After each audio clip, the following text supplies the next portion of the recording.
here at Corning in upstate New York. You know, David, this place it sounds like a blacksmith shop, but actually it's a scientific laboratory. They're fiddling around with various combinations of elements, seeing what kind of glass comes out. They tell me it all starts with ordinary sand, which is made of a combination of silicon and oxygen. But sand is opaque, isn't it? It turns out it's much more glass-like than I thought. Under magnification, sand looks like little tiny glass jewels that are essentially transparent. So the light's coming from underneath these grains of sand and That's shining right through Yep. And, you know, it shows that it's transparent. That is so weird. Melting sand and then allowing it to cool begins to turn it into glass. Feels like thick, heavy vinyl. Glass is surprisingly strong. It can withstand a lot of crushing force, but it's also very brittle. Is there any way to get around that weakness? What the scientists do is they can tailor the glass by adding other things other than the sand to engineer the properties that they want to into the glass. Should I worry that my gloves are on fire?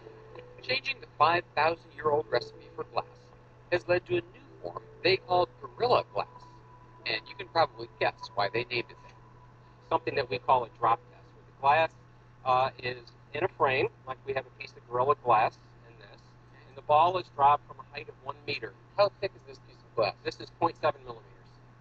Not even a millimeter? Not even a millimeter. We're going to drop 4 pounds on that? That's right.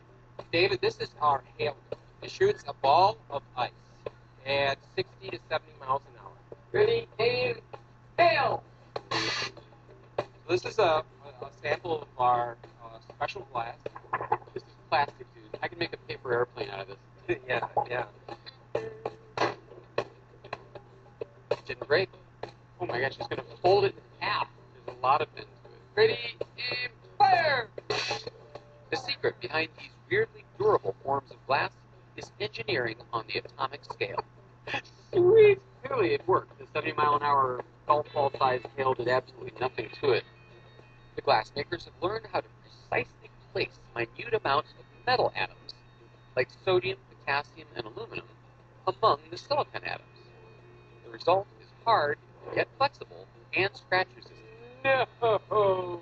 But is it really glass? You maintain that this is not, in fact, plastic, but this is actually glass. But yet very strong, within reason. There's no such thing as an unbreakable glass. It is a glass. So there are limits. These days, we need strong glass for lenses, fiber optics, and screens of all sizes. Hey, I'm on TV! But silicon's work is not yet done. Because underneath the glass, there's a lot more silicon in the guts of all those electronics. Silicon is the standard bearer of the semiconductor.